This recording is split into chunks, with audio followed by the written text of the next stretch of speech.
하면서 대한민국의 이제 흐름, 역사, 트렌드를 하면서 제가 거기서 일부 강원도 트렌드도 얘기해달라고 그랬어요. 네? 근데 흐름은 전체적으로 봐야 됩니다. 어쨌든 오늘 마지막 수업인데 오늘은 재개발. 제 느낌에 제가 며칠 전에도 강남 건축하는 거 얘기도 막 하고 했었어요. 근데 재개발도 조금 신경을 쓰고 있더라고. 아시겠죠?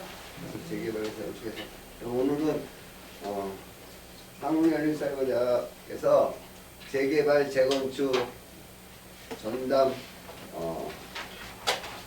교수님이 모셨습니다. 네? 오늘 재개발에 대해서 우리가 듣도록 하겠습니다. 여러분 큰 박수 부탁드립니다.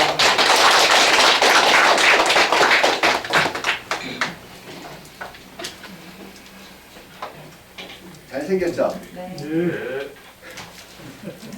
자, 금방 소개받은 한국열린사이버대학 잠깐만요.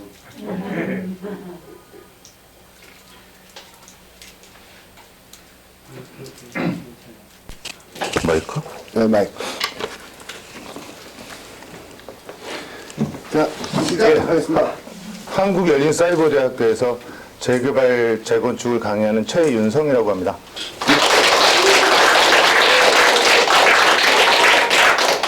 서울도 그렇고 뭐 강릉 어디든 재개발에 참 관심이 많으신데요. 여기서 뭐 서울이나 뭐 재개발 투자해서 돈 벌었다 하시는 분 계신가요? 6, 7년 동안 얼마나 가격이 올랐는데 하나를 안 사셨어. 그런데 지금까지 놓쳤다고 해도 지금 서울에서는 서울시장 선거가 이제 4월 7일 날 이어지는데 그 시장의 정책과 공약이 거의 재건축, 재개발에 몰려 있습니다. 그러니까 서울은 지금 집값이 가장 올라가면서 그걸 해결하는 방안이 공급을 늘리는 건데 공급을 늘릴 수 있는 게 재개발, 재건축밖에 없습니다. 그 위에 집을 질 수 있는 땅이 없기 때문이죠. 그래서 뭐 앞으로 부동산 가격이 뭐 내려간다. 물론 뭐 한 3, 4년 뒤에 대한민국의 금리 조정으로 인하여 가격은 내려갈 수가 있습니다. 하지만 재개발, 재건축에 뭐 소액으로 투자만 잘하면은 그런 지역도 지금 많이 있기 때문에 뭐 수익 창출은 충분히 하실 수 있을 거라고 보고, 그리고 원래 집은 한 채만 갖고 있는 게 아니고 두 채를 갖고 있어야 그게 맞는 정답이거든요. 한 채는 내가 거주하는 거, 한 채는 내가 투자하는 거.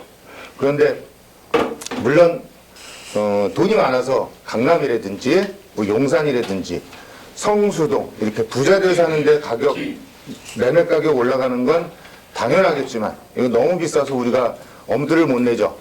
그래서 틈새 시장으로 재개발 가능성 높은 곳, 뭐 용산의 후암동이라든지 뭐 신길동도 개발 안 된대. 지금 뭐 야권에서 오세훈 시장이 공공재개발을 없애고 새롭게 그 기존에 했던 그 전에 자기가 끌었던 재개발을 다시 하겠다. 뭐 이런 식으로 뭐 공약을 하는데 뭐 아직까지는 박영선 씨보다 뭐 지지율이 높으니까 뭐 가능성 있고 뭔가, 그리고 또 1년짜리 서울시장이다 보니까 재개발 재건축에 뭐 많이 투자를 하면은 지금이 오히려 또 투자의 적기가 아닌가 싶은데 뭐 여러분들도 뭐 오늘 공부를 하셔서 요거 가능성 있는 지역이구나, 요거 투자해도 괜찮겠구나 하는 곳이면 한번 들어가셔갖고 수익 창출하시기 바랍니다. 자, 그럼 오늘 재개발 재건축 투자 전략 공부해 보겠습니다.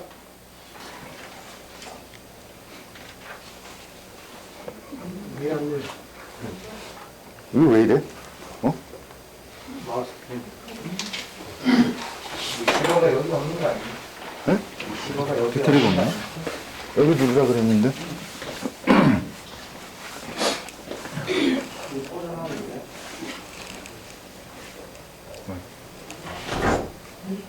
네, 온 하셔야 돼요. 네, 됐습니다. 자, 먼저 부동산 정보와 미래 같은데요. 부동산 투자에서 가장 중요한 것이 정보. 이 정보. 이 때문에 LH 참 말이 많은데 고생은 누가 하고 돈은 누가 다 벌고. 그래서 이 정보가 미리 알면은 투자하는데 많은 도움이 되겠죠. 그래서 또한 투자하고자 하는 부동산의 현재 가치, 현재 내가 대출 2억을 끼고 1억 투자하는 3억, 이거보다는 앞으로 향후에 10억이 될 미래 가치를 보고 사는 것입니다. 그래서 현재 가치가 아닌 미래 가치를 보고, 특히 재개발은 단기가 아닌 장기. 그 용산구의 한남 뉴타운 혹시 아시나요? 네. 한남 뉴타운은 2003년 재정비 촉진지구 발표 이후로 2009년에 정비구역 지정. 그래서 지금 이제 사업 시행인가 지나서 관리 처분하려고 그러는데 이주 문제라든지 뭐 건축심의 다시 받고 공사까지 10년을 바라보거든요. 그럼 27년이 걸린 겁니다. 재개발 투자에서 완공까지. 물론 뭐 초기에 산 사람들은 뭐 3억, 4억 이렇게 투자를 했겠죠. 그게 이제 한 27년 되니까 한 30억이란 큰 수익이 나죠. 그래서 이때 투자하는 것만 그냥 미친 척하고 했다 그러면 이제 나는 큰 소리 치고 살 수가 있으니까. 물론 30대 때 투자했으면은 50대 중반이나 뭐 이제 그렇게 되겠죠. 그리고 뭐야 이건? 우리가 그 경상북도 봉화군이라든지 뭐 시골에 계신 어머님이 사시는 집을 보면은 오래돼 갖고 뭐 샤시도 아니고 나무문 돼 있고 막 이런 집 보면은 거들떠보지도 않지만 서울에 뭐 예전에 뭐 상계동이라든지 중화동 꼭대기라든지 가보면은 한 20년 전에 연탄 피는 집도 있었습니다. 그래서 우리가 강의할 때 그 집은 무조건 사라. 거긴 재개발 된다. 그래서 지금 다 됐습니다. 그 아파트 갖고 수익 창출이 됐죠. 그러니까 간단한 정보 하나만 가져도 이렇게 갈 수가 있고, 또한 서울의 낡은 아파트는 재개발이라는 미래 가치가 있기 때문에 투자를 해서 우리가 수익을 가질 수가 있습니다. 그럼 재개발은 무엇이냐? 재개발은 기반 시설이 열악해서 노후 불량 건축물이 밀집한 지역에 주거 환경과 도시 환경 두 개를 정비하는 사업입니다. 재건축은 기반 시설이 잘 돼 있죠. 뭐 도로라든지 강남하고 강북하고 비교해 보면 압니다. 강남은 바둑판으로 도로도 잘 돼 있고 뭐 하수구 뭐 쓰레기도 없는데 강북 가면은 쓰레기도 많고 하여튼 지저분하고 어마어마하니까 지금 재개발에 초점이 오는 강북에 이제 씌워 있는 거죠. 그래서 재개발은 낙후된 지역에 주거 환경, 도시 경관, 집도 고치고 도로도 고치는 사업입니다. 그리고 재건축하고 다르게 재개발은 공공적인 성격을 띠는데요. 자, 세입자가 이주를 하면 이주비 줘야죠. 올해 권리 산정일 이전부터 살았으면은 임대주택을 줘야 되는데 임대주택을 못 받으면은 3개월 지상 뭐 주거 이전비를 주는데 2인에 한 1,700만 원 이렇게 나가거든요. 그래서 공공이 꼭 껴야 되고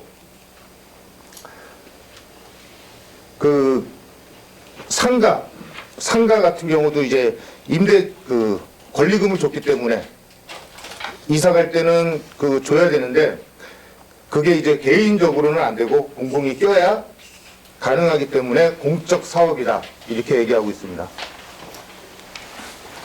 그럼 재개발을 하면서 좋은 점, 장점이 있어야 재개발을 하겠죠. 좋은 점이 없으면 재개발 할 일이 없으니까요. 그래서 그 처음에 정비구역 지정부터 추진이 조합 설립, 사업 시행인가 갈수록 가격이 올라가는데 초반에는 정비구역 지정 이때는 대출 2억 끼고 뭐 내 돈 1억 갖고도 투자할 수 있는 기회가 있었죠. 그래서 3억 되면은 추진이 이때 4억, 조합 설립 8억, 사업 시행인가 가면 한 10억, 관리 처분 되면은 한 12억까지 올라갑니다. 지금도 재개발 가는 데는 계속 올라가기 때문에 가격이 지속적으로 상승을 합니다. 그리고 동, 위치, 층, 좋은 거는 먼저 조합원들이 다 갖고 저층이나 어디 구석에 있는 이런 쪽을 일반 분양을 하게 되죠. 그리고 일반 분양 가격에 비해서 25%, 30% 조합원이 저렴하게 아파트를 받기 때문에 이것도 큰 장점이라고 하겠습니다. 그리고 재건축 아파트처럼 초과이익 환수제가 없어서 좀 자유롭고 그 사업성의 지표의 비례율이 높아지면은 나중에 추가 분담금도 적게 낼 수 있고 또 어떻게 보면은 환급금까지 받을 수 있는 장점이 있습니다. 장점이 있으면 단점도 있겠죠.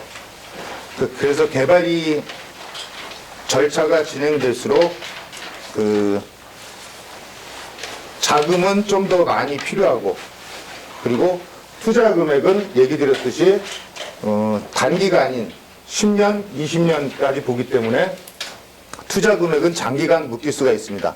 그래서 초기에 사실 때는 무조건 최소 금액, 작은 거, 소형 빌라 이런 걸 사셔야지 큰 거 샀다가 나중에 무산이라도 돼버리면은 진짜 큰 낭패에 걸릴 수가 있겠죠. 그래서 경우에 따라서는 사업이 지연되거나 장기화 또는 무산될 수도 있는 단점이 있습니다.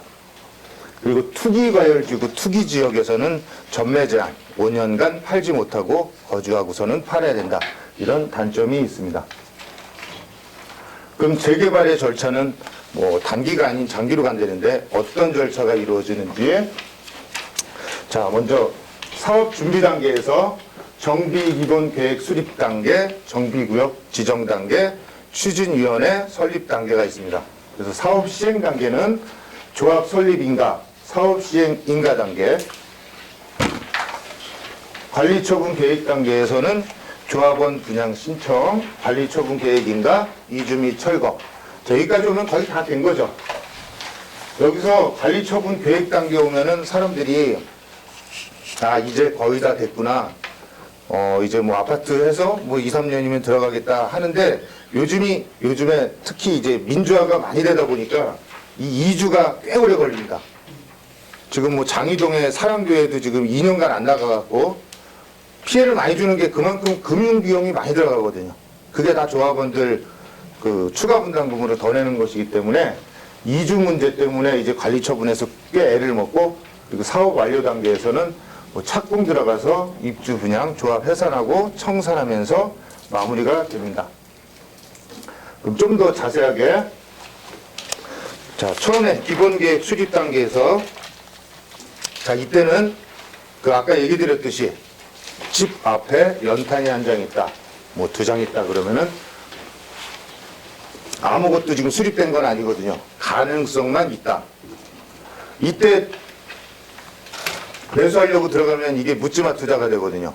근데 수익은 어마어마한 수익을 챙길 수 있는 데가 이때입니다. 그래서 이때는 뭐 구체적인 계획이 아니고 어떻게 개발할 것인가에 대한 큰 그림만 그리는 첫 번째 단계로 여기서는 특별시장, 광역시장, 시장이 지정을 해주게 됩니다. 그리고 정비구역 지정 단계인데요. 정비구역 지정이 되면은 뭐 요즘에는 뭐 한 3억짜리 이제 뭐 빌라를 샀다. 그럼 구역 지정되면 금방 6억, 7억 올라가거든요. 그러니까 서울 용산구 후암동 서울역 앞에 그게 3억에서 4억에 제가 매매를 몇 개 했었는데 특별구역 지정이 되고선 서울시에 지금 10억에서 11억 갑니다. 그러면은 그때도 힐튼 호텔 밑에는 트라펠리스라고 개발이 됐고 밑에도 될 것이란 기대감은 있었습니다. 그래서 저희가 추천을 드렸고 과감하게 산 사람들은 부자가 됐죠. 근데 재개발에 투자하시는 분들 성향을 보면은 부자분들 오시면은 잘 사세요. 뭐 서울의 온누리교회라든지 뭐 송암교회라든지 이게 사모님 오면은 또 한 분씩 안 오세요. 한 3분씩 뭐 이렇게 4분씩 차 하나 해갖고 일요일날 간다고 전화 오면은 제가 자리 잡고 있는데 뭐 한남뉴타운이든 뭐 후암동이든 같이 다니면서 설명해 주면은 뭐 되겠네. 뭐 까짓 거 뭐 안 되겠어? 뭐 내려가야 얼마나 내려갔어요. 과감하게 투자를 하세요. 그 한 명만 사느냐. 또 있는 사람들은 또 질투가 많은가 봐요. 옆에, 야, 나도 하나 사. 아니, 사장님 내 것도 하나 가져요. 뭐 막내 아들 거 사고 뭐 사고 다 사세요. 근데 우리 또 서민은 그 종잣돈 이게 전부지 않습니까? 그럼 저한테 얘기를 하세요. 개발되는 거 확실한가요? 그때 어떻게 알아요? 이거 가격 내려가진 않나요? 그 걱정부터 하잖아요. 이 돈이 전부 단데. 그럼 우리는 그냥 간단하게 답만 보면은 그런 6년, 7년간 집값 하나도 안 내려갔어요. 집 산 사람들 돈 다 벌었거든요. 그럼 과감하게 용기 있게 투자를 하면 되는데 망설이다가 한 6개월 있다가 와요. 이거 3억인데 이거 급하게 파는 거니까 지금 사세요. 대출 2억 받고 1억 받고 사세요. 1억 가진 돈 갖고. 그럼 겁을 먹고 이제 못 사고 있다가 한 3개월, 4개월 있다 다시 오세요. 그 물건 사러 왔는데요. 이미 가격 올랐죠. 3억 5천. 어떻게 사요? 3억에 살 물건이 5천만 원이 올랐는데. 그럼 절대 못 사요. 그래서 서민들은 오히려 부자 되기가 힘든 거죠. 부자들은 3억에 사갖고 15억이면은 세금 50% 내더라도 7억 먹었잖아. 그러니까 살 때는 과감하게 사야 이게 돈이 되는 거거든요. 제가 그 용산구에서 이 중개업소라는데 그 30대 중반 이분이 한남유 6년 전, 7년 전에 전세 1억짜리를 구하러 왔어요. 그래서 하는데 또 직업이 또 그때는 중개업자다 보니까 아 이거 하지 말고 하나 대출을 해주니까 하나 사시는 건 어떠세요? 작은 거 빌라 대지지분 7평 전용 10평짜리 완전 지하거든요. 그 빚도 안 들어오고 여기를 살면서 지금 거의 추진위에서 조합 설립 단계로 넘어가니까 요건 사놓으면 100% 돈 된다고 봅니다. 그들이 다음날 와갖고 사자고 온 거예요. 그들이 본인이 조합 사무실 몇 번 왔다 갔다 하더니 동의율도 괜찮고 뭐 하더니 사갖고 지하 내려갔는데 6개월인가 있다가 유학을 가야 된다고 그 집을 전세 2천만 원에 좀 빼달라 그러는데 직설나게 안 나가는 거예요. 그러니까 완전 지하니까 이제 요즘에 옛날에는 뭐 어머니들이 뭐 학구방에도 살고 막 살았는데 지금은 절대 안 그러거든요. 뭐 빚 잘 들어야지 뭐 베란다 뭐 하이샷이 돼 있어야지 막 이러니까. 그러니까 안 나가는데 한 달을 와서 괴롭히는 거예요. 그때는 이제 야 이걸 내가 왜 팔았나 싶었는데 어느 순간부터 안 와갖고 뭐 저도 잊어먹고 있었는데 중개업소에서 부동산을 매매를 하면은 빠져나갈 구멍 만든다고 하나요? 3억에 팔았으면은 5억, 6억대 전화를 한 번씩 드립니다. 이거 파실 생각 없냐고. 그리고 나면 나중에 내려가도 우리는 면피할 수 있잖아요. 6억대 팔았으면 3억 벌었는데 안 팔았으니까 사모님 책임이지. 그래서 그때 조합 설립 뒤에 대고 그걸 이제 그 아가씨분한테 팔라고 전화를 드렸더니 이미 8억 8천에 팔고 떴더라고. 그러니까 저를 이제 괴롭히고 가서 미안해서 그런지 근데 그분이 만약에 전세로 지금까지 살았으면은 1억밖에 안 됐겠죠. 그래갖고 이제 뭐 돈 모았어도 1억 2천으로 가갖고 어디 가서 또 뭐 조그만 방 2개짜리에서 살고 있겠죠. 근데 과감하게 어떻게 보면 과감한 건 용기인지 몰라도 하여튼 벌었으니까 1억 갖고 있는 사람하고 7억 갖고 있는 사람하고 레벨은 완전히 다르거든요. 그리고 부동산의 안정이라는 게 이렇게 수평으로 가는 게 안정이 아니거든. 1억짜리가 1억이가 아니거든요. 물가가 올라가는 순서대로 가는 거예요. 그래서 부동산이 안정됐다 그러면 물가 수준 정도로 올라가는 거거든요. 1억짜리 전세를 10년을 살았다. 그럼 1억은, 내 돈 1억은 남아있죠. 근데 그 새우깡 500원짜리가 1,200원이 되면은 내 돈은 4천만 원 정도밖에 남은 게 아니거든요. 그럼 빚을 내서 나도 산 사람이 똑똑한 거죠. 왜? 앞으로도 집값은 올라갈 거니까. 집가격은 그 추세가 있어요, 항상. 그러니까 올해는 올라갔다, 내년은 내려갔다, 올라갔다, 내려갔다, 주식처럼 그러지 않고요. 어느 정도 한 10년 주기로 올라갔다 내려갔다 하는데 앞으로는 뭐 전문가들이 전망하는 게 그 부자들 뭐 강남은 왜 비싼가요? 강남에서 집 사면 어디 사세요? 아니 강릉에서 서울에 집 산다 그러면 다 강남이에요. 대구 수성구 부자들 사는 데도 강남이에요. 부산에다가 집 사면 어디 사요? 당연히 그러니까 거기가 비쌀 수밖에 없는 거예요. 그걸 나라에서는 잡겠다고 뭐 대출 규제하고 뭐 하고 나니까 풍선 효과로 오산 올라가고 뭐 다 올라갔잖아요 지금. 그러니까 3년 뒤면은 이제 금리는 올라갈 거예요. 주택담보 대출이 지금 뭐 1,000조가 넘어간다고. 그러면은 부자들은 떨까요? 그렇죠. 그럼 더 올라가겠죠. 그래도 우린 강남을 사기 때문에. 근데 이제 서울 외곽 쪽 뭐 중량구라든지 평촌 뭐 이런 거 있잖아요. 은평구 이런데 서울에서도 그런 데는 이자 부담이 되겠죠. 그러면은 매물이 나오죠. 그럼 가격은 내려가죠. 가격 차이는 양극화 현상은 더 일어나겠죠. 그러니까 앞으로 그런 게 이제 그 부동산 이제 모습이거든요.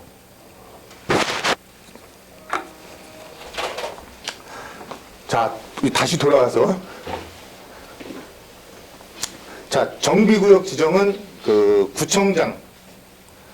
구청장이 그 지정해주는 단계이기 때문에 여기서 잘 해갖고 동의율만 좀 맞춰주면은 정비구역 지정받기 쉽습니다.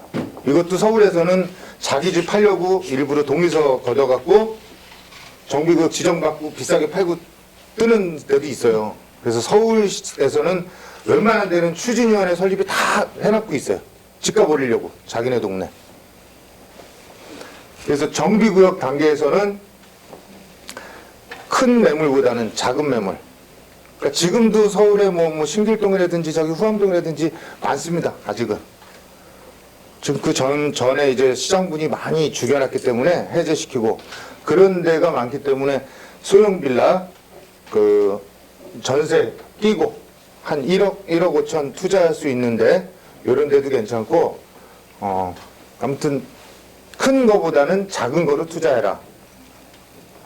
그리고 그 정비구역이 지정됐다고 하면은 우선 재개발 사업에서 첫 번째 고비는 넘겼다. 이렇게 보시면 되겠습니다. 다음은 추진위 구성인데요. 뭐 여기는 토지 등 소유자의 50%의 동의를 받아서 여기도 구청장, 군수가 승인을 해줍니다. 자, 이때도 작은 거 해제될 위험도 있고 그리고 작아도 투룸 이상. 자, 도시형 생활주택, 원룸, 오피스텔은 지금은 이제 시장이 끝났습니다. 초역세권, 여기서 1분 거리 아닌 이상은 너무 많이 졌기 때문에 가격 상승이 없습니다. 그래서 1억 주고 샀다. 1,000에 50만 원에 2년 잘 받아먹어요. 그리고서 2년 뒤에 팔려면 1,000만 원 내려가 있어요. 헛고생하는 거죠. 그래서 도시형 생활주택, 원룸, 오피스텔은 사면 안 된다. 더 안 좋은 물건이 상가주택. 1층은 상가, 2, 3, 4층은 원룸. 싹 공실날 수가 있습니다. 코로나 때문에. 그래서 그런 물건은 절대 손대시면 안 되고.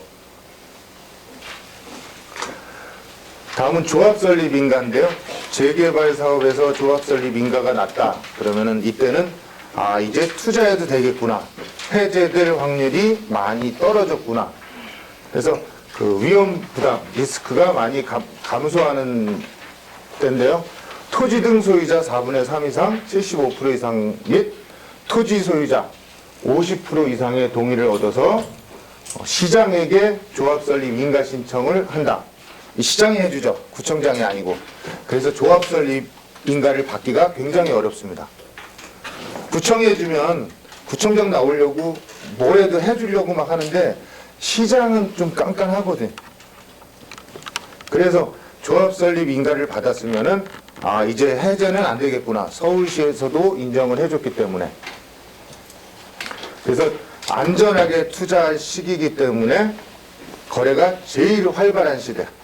근데 이때는 가격이 어느 정도 올라 있겠죠.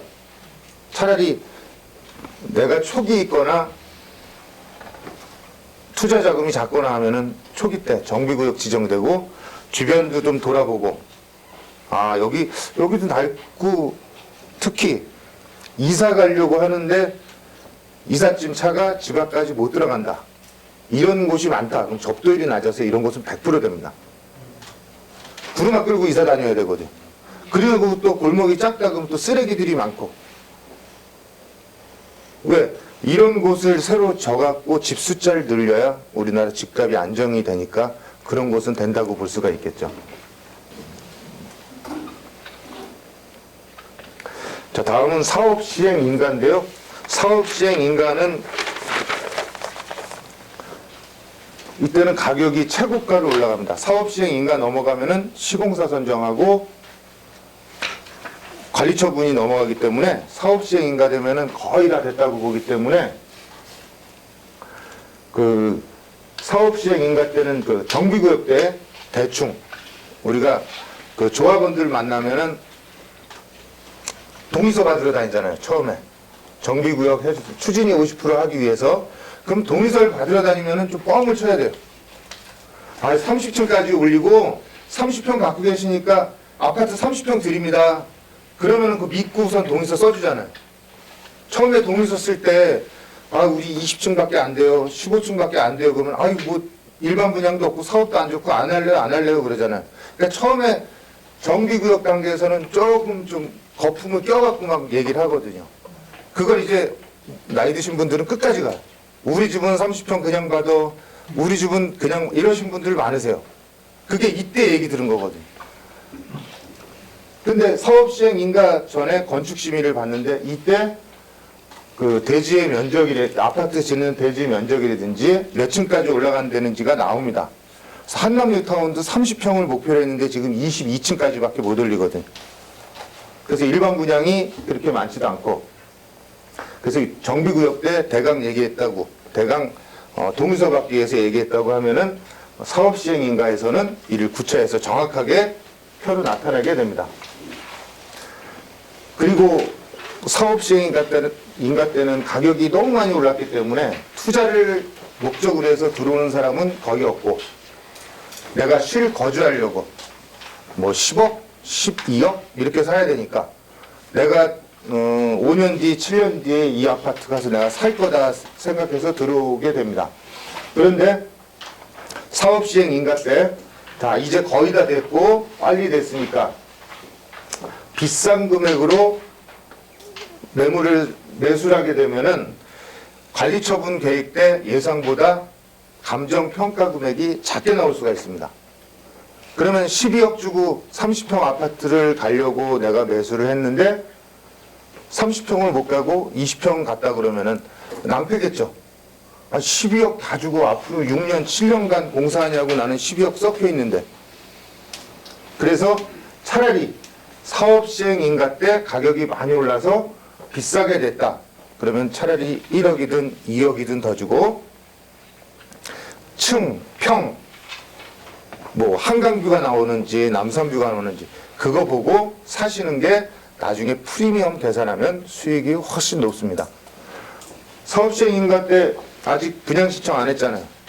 아파트 어디 4층 받아버리면은 12억 주고 샀는데 손해잖아요. 그럴 것 같으면은 한 1억이든 한 2억이든 더 주고 관리처분, 그 위치 나왔을 때 그때 투자하는 게 오히려 제대로 된 투자다.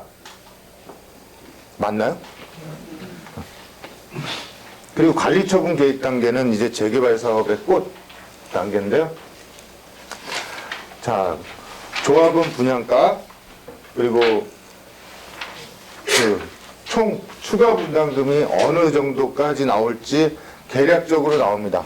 그리고 내가 분양 신청을 해서 20평을 받을지 30평을 받을지 나오기 때문에 혹 나는 30평 받으려고 투자를 했는데 조금 액수가 부족하다. 그러니까 1위부터 순서가 쫙 나옵니다. 관리처분 때. 그럼 1위가 제일 좋은 것 같고 2등이 그 다음, 3등이 그 다음.